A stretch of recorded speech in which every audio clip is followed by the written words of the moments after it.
Today's lesson is a brief review of scientific notation.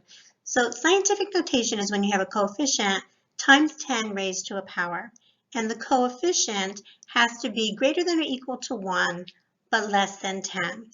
So we're going to do a quick exercise to see if we can look at some numbers in scientific notation and determine whether the format is correct or incorrect. So here's our first number. Take a look at it and see if you think it's written in correct format or not. That number is in correct format because the coefficient 9.8 is at least equal to 1, but it's less than 10. Let's look at our next number. Hopefully you looked at that and said, well, that's incorrect format because the coefficient of 30 is greater than 10 and the coefficient has to be less than 10. How about this number?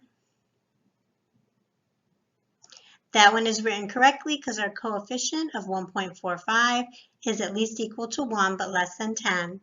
And here's our last example.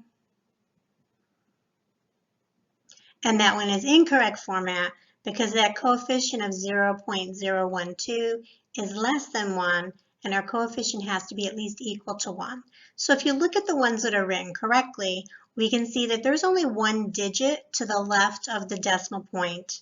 And that digit cannot be 0. It has to be at least a 1 in order for scientific notation to be considered correct format.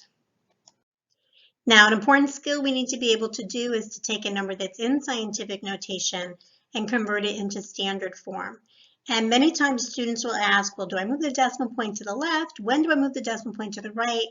And I don't want you to think of it in terms of left and right, because for every number, you're going to move the decimal point in one direction to put it into scientific notation, but you're going to move it in the opposite direction to take it out of scientific notation. So if you try to memorize a random left-right rule, there's a very good chance that you're going to flip it and you're going to move the decimal point in the wrong direction when you're doing your conversions. So instead, we want to look at the scientific notation expression and see what it's telling us to do in terms of math. So if the exponent is positive, that means that the number the scientific notation expression is representing is greater than 1. And to take it out of scientific notation, we're going to multiply by 10. And the scientific notation expression is actually telling us to do just that. So if we look at 7.051 times 10 to the third power, it's telling us to multiply our coefficient by 10 3 times. So when I multiply by 10 once, the number becomes 70.51. Multiply by 10 again, we're going to get 705.1. And multiply by 10 3 times, and we have 7,051 as our answer. Notice how that number is greater than 1 because each time we multiplied the coefficient by 10, it was getting progressively larger. Now, if we have a number, scientific notation number with a negative exponent, that's representing a number that is less than 1. And rather than multiplying by 10, we're going to divide by 10. And that's because when you have a negative exponent, it's equal to its reciprocal. So 10 to the negative third actually means 1 over 10 to the third. And since the 10 is in the denominator, we would divide by 10 instead of multiplying. So if we look at this example, 2.35 times 10 to the negative 2, the exponent is negative, so it's the reciprocal. We need to divide by 10. When we divide our coefficient by 10 once, the decimal point is going to be in front of the 2. When we divide by 10 again, we're going to add another decimal place in the front. So that is equal to 0.0235.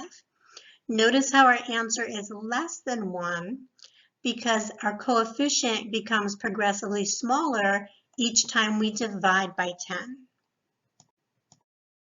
We also need to be able to take numbers that are in standard form and write them in scientific notation.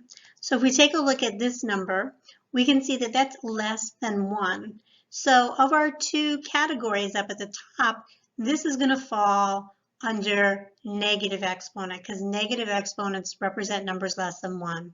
So we already know that the exponent on the 10 is going to be negative. Well, we should remember that the coefficient has to be at least 1, but less than 10.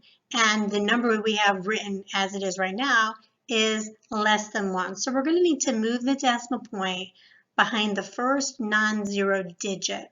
Well, to get the decimal point behind the 6, we're going to need to move it 4 times, which means our exponent is a negative 4. And now with the decimal point behind the 6, our coefficient is 6.730. Remember, negative exponents tell us that the number it's representing is actually less than 1. What if we had this number? Well, that number is greater than 1. So in our two categories, it's going to fall under the positive exponent side. So we already know that the exponent on the 10 is going to be positive. Again, our coefficient has to be at least 1, but less than 10. Right now, it's much larger than 10, 1,503. We're going to need to move the decimal point behind the first non-zero digit. So we're going to have to move the decimal point 3 places to get it behind the 1. So our exponent is going to be a 3. And our coefficient, once the decimal point is behind the 1, is 1.503. And in order to take our coefficient and turn it back into the original number, we would need to multiply by 10 3 times.